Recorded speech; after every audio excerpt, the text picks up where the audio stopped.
성도 여러분, 안녕하세요. 8월 24일 목요일 아침 말씀 시간입니다. 오늘 함께 하실 하나님 말씀은 예레미야 25장 1절에서 14절까지 말씀입니다. 그 가운데 1절에서 4절까지 말씀을 봉독하여 드리겠습니다. 유다의 왕 요시아의 아들 여호야김 넷째 해, 곧 바벨론의 왕 느부갓네살 원년에 유다의 모든 백성에 관한 말씀이 예레미야에게 임하니라. 선지자 예레미야가 유다의 모든 백성과 예루살렘의 모든 주민에게 말하여 이르되, 유다의 왕 아몬의 아들 요시야 왕 13째 해부터 오늘까지 23년 동안 여호와의 말씀이 내게 임하기로 내가 너희에게 꾸준히 일렀으나 너희가 순종하지 아니하였느니라. 그러므로 여호와께서 그의 모든 종 선지자를 너희에게 끊임없이 보내셨으나 너희가 순종하지 아니하였으며 귀를 기울여 듣지도 아니하였도다. 아멘. 한국 속담 중에 넘어지기 전에 지팡이를 짚다는 말이 있습니다. 어떤 일에 실패하거나 화를 당하기 전에 미리 대비해야 할 것을 의미합니다. 다른 말로 유비무환이라 하겠습니다. 평소에 잘 준비하면 나중에 근심이 없다는 의미입니다. 이 교훈을 잘 드러내는 신뢰가 조선시대 선조왕 때 병조 판서를 했던 율곡 이이입니다. 율곡은 나라가 태평할 때 10만 명의 군사를 훈련시켜 두어야 10년 안에 급박한 난리를 만날 때 조기 대처에 유익하다며 10만 양병을 주장했습니다. 그러나 그의 맞수였던 유성룡의 반대에 부딪혀 율곡의 주장은 실현되지 못했습니다. 당시 아시아의 대국이었던 명나라를 의지했던 조선이었기에 율곡의 10만 양병설은 외교적인 오해를 부를만 했던 까닭이었습니다. 이후 1592년 임진왜란이 발발하자 유성룡은 그제서야 자신의 실책을 후회했습니다. 이미 작고한 율곡을 두고 말하기를, 율곡은 성인이라 만일 그의 말대로 했었다면 나라가 이렇게 되지는 않았으리라. 많은 이들이 율곡의 주장이 틀렸다 했으나 지금 보니 율곡의 말이 모두 들어맞았구나 라고 말했습니다. 율곡은 마치 선지자처럼 조국의 앞날을 내다보았고 나라의 운명을 구하기 위해 10만 양병을 주장했으나 조정은 이를 받아들이지 않았고 결국 화를 당하게 된 것이었습니다. 23년간 조국인 예루살렘과 유다를 향해 여호와 하나님의 말씀에 순종하라 외쳤던 예레미야였습니다. 요시야 왕 13째 해부터 여호야김 왕 넷째 해까지 23년 동안 외쳤던 예레미야의 예언은 그러나 유다 왕들과 백성들에게 받아들여지지 않았습니다. 애굽의 힘에 의해 왕이 된 여호야김은 애굽의 편에 서서 신흥국 바벨론을 견제했었는데 예레미야는 유다가 섬겨야 할 나라는 애굽이 아니라 바벨론이라 주장했습니다. 또 이미 유다 사회에 유행했던 모든 우상을 이제 다 버려야 하고 그 모든 악행에서 돌이켜 여호와 하나님께 돌아가야 한다고 주장했습니다. 이런 주장이 어디 예레미야 뿐이었겠습니까? 하나님은 예레미야 뿐만 아니라 모든 종된 선지자들을 유다에게 끊임없이 보내셨으나 유다는 그 하나님의 말씀에 순종하지 않고 귀를 기울여 듣지도 않았습니다. 예레미야는 지난 23년 동안 외쳤던 그 간절한 선포가 유다 백성들 사이에서 완전히 묵살당하는 것을 두고 오늘 우리가 살피는 본문에서만 4번씩이나 3절과 4절, 7절과 8절에서 유다가 하나님의 말씀에 순종하지 않았다고 언급하고 있습니다. 그 결과는 유다에게 어떻게 나타났을까요? 9절의 기록입니다. 보라, 내가 북쪽 모든 종족과 내 종 바벨론의 왕 느부갓네살을 불러다가 이 땅과 그 주민과 사방 모든 나라를 쳐서 진멸하여 그들을 놀램과 비웃음거리가 되게 하며 땅으로 영원한 폐허가 되게 할 것이니라.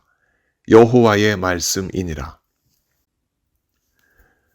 애굽이 진군해 오는 바벨론을 치기 위하여 갈그미스에서 큰 전투를 벌였는데 결국 애굽이 대패했습니다. 애굽편에 서서 바벨론을 견제했던 유다였기에 바벨론의 칼이 이제 그 다음으로 유다를 향하는 것은 자연스러운 일이었습니다. 예레미야를 통해 유다가 살 길을 하나님이 말씀해 주셨음에도 불구하고 이를 거부했던 유다가 아니었겠습니까? 유다가 하나님의 종 되는 것을 거부하니 바벨론 왕이 하나님의 종이 되어 유다를 진멸하게 되었습니다. 여태껏 하나님을 섬기는 세상 유일한 나라라 자랑해왔던 유다였습니다. 그랬던 유다를 하나님이 세우신 이방인 종이 가차없이 무너뜨리게 되었으니 유다로서는 이 어찌 창피한 일이 아니었겠습니까? 하나님을 섬긴다던 유다의 말은 이로써 모두 거짓으로 드러난 것입니다. 이제 유다에게는 앞으로 70년 동안 바벨론 왕을 섬기는 일만 남았던 것입니다. 물론 하나님이 바벨론을 종으로 불러 유다를 치게끔 하신 이유는 바벨론이 선해서가 아니었습니다. 오히려 바벨론의 왕과 그의 나라와 이를 따르는 갈대아인들의 죄악이 참으로 컸습니다. 그 죄악의 내용을 본문에서는 밝히지 않으나 하나님은 그들의 죄악을 두고 이렇게 말씀하셨습니다. 12절에서 14절의 기록입니다. 그 죄악으로 말미암아 벌하여 영원히 폐허가 되게 하되 내가 그 땅을 향하여 선언한 바 곧 예레미야가 모든 민족을 향하여 예언하고 이 책에 기록한 나의 모든 말을 그 땅에 임하게 하리라.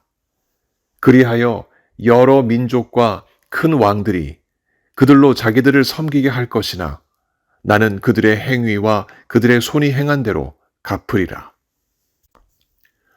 하나님이 바벨론을 종으로 부르셔서 유다를 치는 역할을 맡기신 것은 분명합니다. 그러나 그들을 구원의 대상이 되게 하지는 않으셨습니다. 왜 그러셨을까요?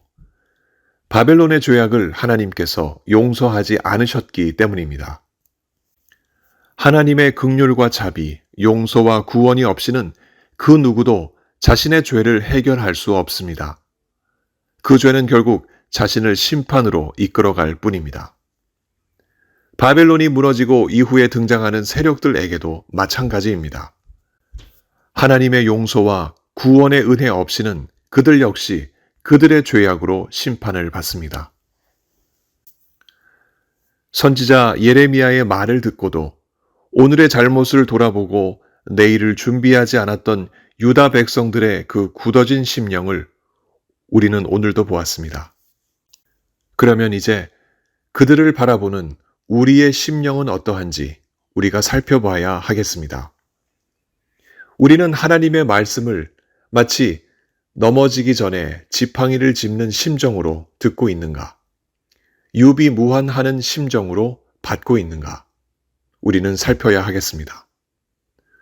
우리가 확신하는 우리의 내일은 한 가지 있습니다. 우리가 예배 때마다 고백하는 사도신경에 그 내일이 담겨 있습니다. 산자와 죽은 자를 심판하러 오시리라. 예수님께서 이 땅을 심판하러 다시 오신다는 사실입니다. 예수님은 이렇게 말씀하셨습니다. 요한복음 14장 3절의 기록입니다. 가서 너희를 위하여 거처를 예비하면 내가 다시 와서 너희를 내게로 영접하여 나 있는 곳에 너희도 있게 하리라. 우리의 거처를 예비하시고 돌아오시겠다는 예수님의 이 말씀에 우리가 기대를 갖고 살아가고 있다면 우리는 참 복된 사람들입니다. 그러나 그때 누군가는 그 순간을 몹시도 슬퍼할 것입니다. 요한계시록 1장 7절의 기록입니다. 그가 구름을 타고 오시리라. 각인의 눈이 그를 보겠고 그를 찌른 자들도 볼 터이요 땅에 있는 모든 족속이 그를 인하여 애곡하리니 그러하리라. 하나님의 말씀을 거부하고 죄악 속에 살던 사람들, 그들의 애곡은 그들에게 내려질 심판 때문입니다. 마태복음 25장 31절에서 32절의 기록입니다. 인자가 자기 영광으로 모든 천사와 함께 올 때에 자기 영광의 보좌에 앉으리니 모든 민족을 그 앞에 모으고 각각 분별하기를 목자가 양과 염소를 분별하는 것 같이 하여 양은 그 오른편에 염소는 왼편에 두리라.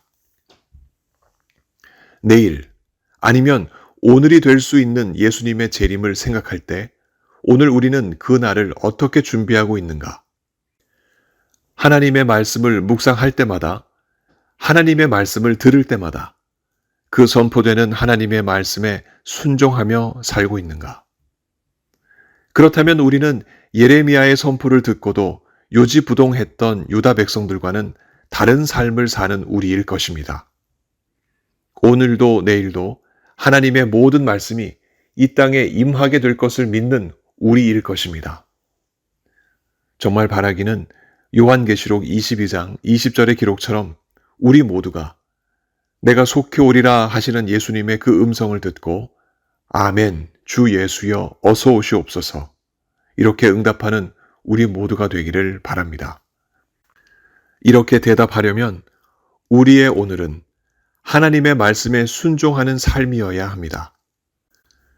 지금껏 우리 눈에 보이게 우리의 삶을 지탱해 주었던 이 시대의 애굽 같은 권력이나 물질, 건강이나 능력, 나의 생각과 판단을 하나님의 말씀으로 다스리며 사는 삶이어야만 합니다.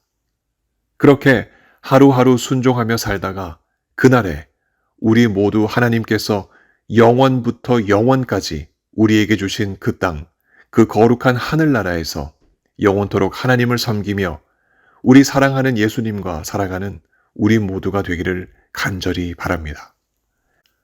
성령께서 오늘도 하나님의 말씀 따라 순종하며 살도록 우리를 이끌어 주시길 예수님 이름으로 간절히 축원합니다. 함께 기도하시겠습니다. 하나님 아버지, 예레미야 시대 당시에 하나님 말씀에 불순종했던 유다 백성들의 삶이 오늘 우리에게 지표가 되게 하여 주옵소서. 그 무엇도 아닌 하나님의 말씀만 믿고 의지하며 순종하며 살아가는 깨어있는 우리 모두 되게 하여 주옵소서. 우리의 능력으로는 불가능하오니 성령 하나님께서 우리에게 은혜 베풀어 주셔서 항상 하나님의 말씀에 순종하며 그 말씀이 우리의 삶을 지배하는 놀라운 은총 속에 우리 모두 살게 하여 주옵소서. 몸이 아프신 성도님들 오늘도 만나주시고 그 아픈 곳을 주님께서 어루만지시며 어서 속히 고쳐 주옵소서. 여러 가지 많은 문제 주님 앞에 내어놓고 간절히 기도하는 하나님의 백성들, 그 모든 간구를 주님께서 들으시고 그 믿음 보시고 어서 속히 해결하여 주옵소서. 주께서 오늘도 택하신 백성들과 함께 하심을 믿사옵고 감사드리며 예수님 이름으로 기도하옵나이다. 아멘. 성도 여러분, 오늘 하루도 주님의 말씀에 순종하시며 주님과 더불어 살아가시는 복된 하루 보내시기 바랍니다. 감사합니다.